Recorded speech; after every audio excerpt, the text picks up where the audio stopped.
Shalom saudara, jumpa lagi dengan saya dalam renungan firman Tuhan yang kali ini dengan satu tema, apakah Tuhan diam? Ya, apakah Tuhan diam? Saya akan bacakan satu kisah di Perjanjian Baru di mana Yesus ada bersama-sama murid, tetapi para murid membiarkan Yesus tidur dan mereka mengalami sesuatu yang sungguh-sungguh tidak masuk akal untuk diatasi. Saya bacakan dari Markus, ya, Injil Markus pasal 4 ayat 34 sampai 41 supaya jelas. Saya akan bacakan dengan cepat. Pada hari itu, waktu hari sudah petang, Yesus berkata kepada mereka, "Marilah kita bertolak ke seberang." Mereka meninggalkan orang banyak itu lalu bertolak dan membawa Yesus beserta dengan mereka dalam perahu, di mana Yesus telah duduk dan perahu-perahu yang lain menyertai Dia. Lalu mengamulah topan yang sangat dahsyat dan ombak menyembur, lalu masuk ke perahu sehingga perahu itu mulai penuh dengan air. Pada waktu itu Yesus tidur di buritan di sebelah tilam.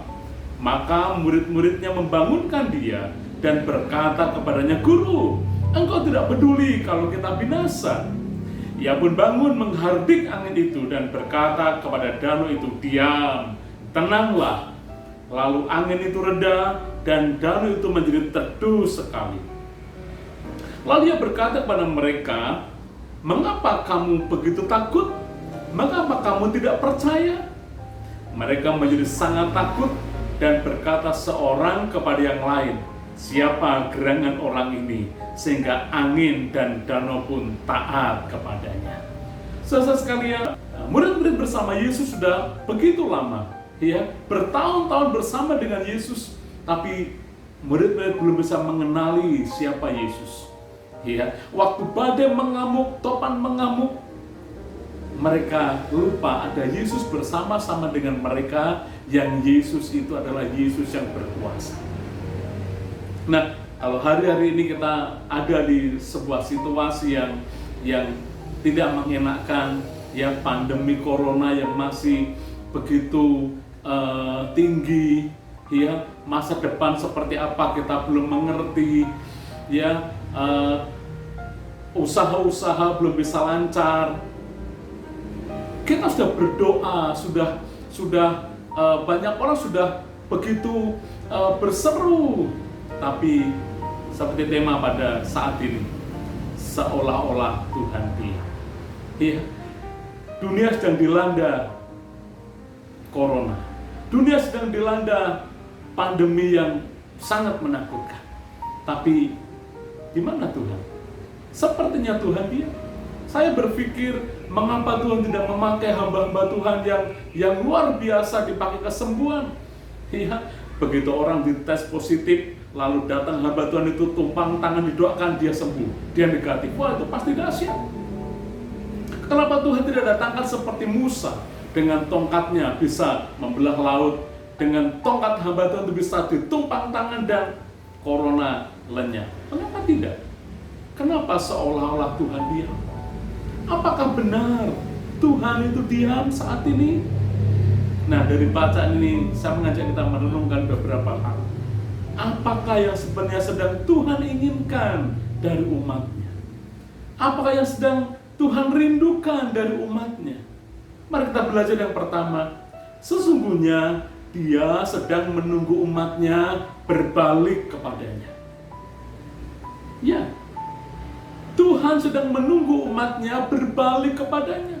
Ya, tadi kita membaca pada waktu Yesus sedang tidur di buritan, ya, murid membangunkan Dia berkata, "Guru, ya, mengapa Engkau tidak peduli kita akan binasa?" Ya, Yesus seolah-olah ditinggalkan. Yesus ditinggalkan. Yesus mau murid-muridnya kembali datang kepadanya. Ya, kita anak-anak Tuhan diminta kita kembali datang kepadanya, berseru kepadanya. Tuhan mau supaya kita mendekatkan diri lebih lagi kepadanya.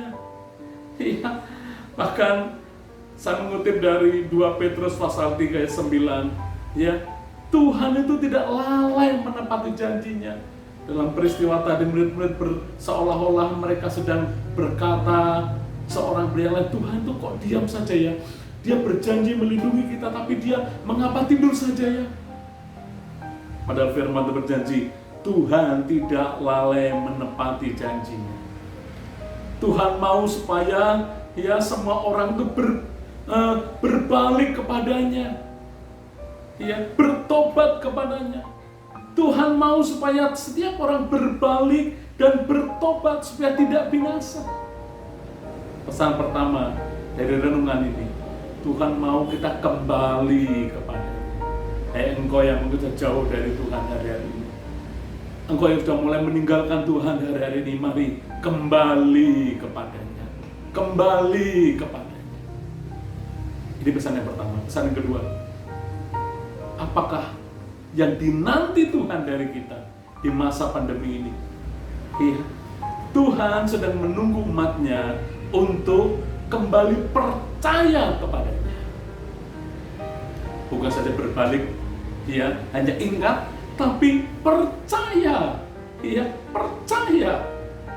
Di ayat berikutnya tadi mengatakan, lalu berkatalah mereka, ya ini perkataan Tuhan, mengapa kamu begitu takut?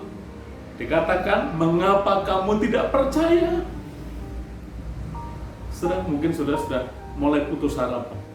Dari antara saudara mulai kehilangan pengharapan. Aduh, usahaku sudah mulai turun, bagaimana bisa bangkit lagi? Ingat, Tuhan mau engkau berbalik dan percaya kepadanya. Tuhan mau engkau berbalik dan beriman lagi kepadanya. Bahkan kitab Yesaya 41:10 mengatakan, jangan takut, sebab aku menyertai engkau. Jangan bimbang, sebab aku ini Allahmu. Aku akan meneguhkan, bahkan menolong engkau. Dan bagian akhir ayat dikatakan, aku akan memegang engkau dengan tangan kananku dan membawa kemenangan demi kemenangan. Oleh karena itu, mari lewat renungan ini kita boleh kembali dikuatkan iman percaya kita. Apakah Tuhan diam? Oh, jelas tidak. Mari percaya bahwa Tuhan itu tidak diam. Tuhan sedang mengerjakan segala sesuatu untuk kebaikan kita. Dia menunggu umatnya berbalik kepadanya. Dia menunggu umatnya kembali percaya dan mempercayakan diri kepadanya. Karena itu siapapun Anda, siapapun kita, mari kembali percaya kepadanya. Tuhan Yesus memberkati kita. Haleluya.